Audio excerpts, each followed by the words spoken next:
In this podcast episode titled, "Activists Tried to Get This Researcher Banned," host Chris Williamson interviews researcher Michael Bailey about his controversial article on rapid onset gender dysphoria, ROGD, and the subsequent retraction of the article due to pressure from transgender activists. Bailey explains that the retraction has actually backfired, as it has brought more attention and downloads to the article, which can still be accessed for free. Bailey's study focused on adolescent girls who experienced a sudden onset of gender dysphoria without showing signs of it in childhood.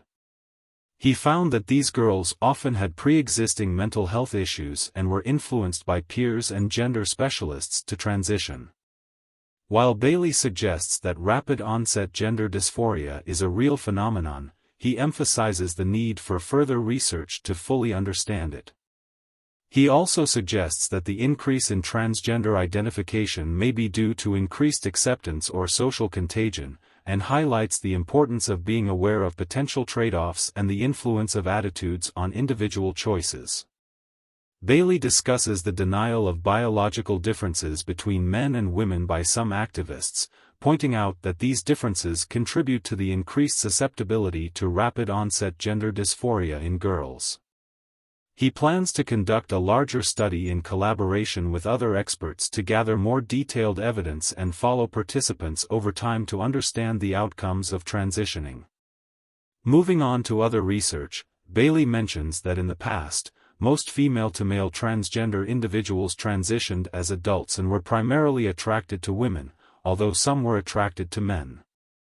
For male-to-female transgender individuals, Bailey identifies two types: those who were feminine from childhood and those who created an attraction to women within themselves. He also discusses autogenophilia, a controversial sexual orientation where men are aroused by the idea of being a woman. Bailey faced backlash from activists when he published a book on this topic in 2003. He notes that there is a natal female equivalent called autoandrophilia, but it is less common. Bailey suggests that autogenophilia has a strong biological basis and mentions studying other paraphilias such as pedophilia and acrotomophilia. The conversation then shifts to the malleability of sexual orientation in response to the local environment. Bailey raises the question of whether cultural factors and experiences with men could lead some women to identify as lesbians. However, he argues that cultural pressure is unlikely to significantly change men's sexuality, and straight men are unlikely to be influenced to have sex with each other. Bailey also explores the concept of what is considered more female-like and how our sexuality can be easily influenced by depictions of sex on screens, blurring the line between same-sex and opposite-sex attraction. He mentions that people have a better-than-chance ability to discern someone's sexual orientation based on speech patterns, particularly associated with a gay accent.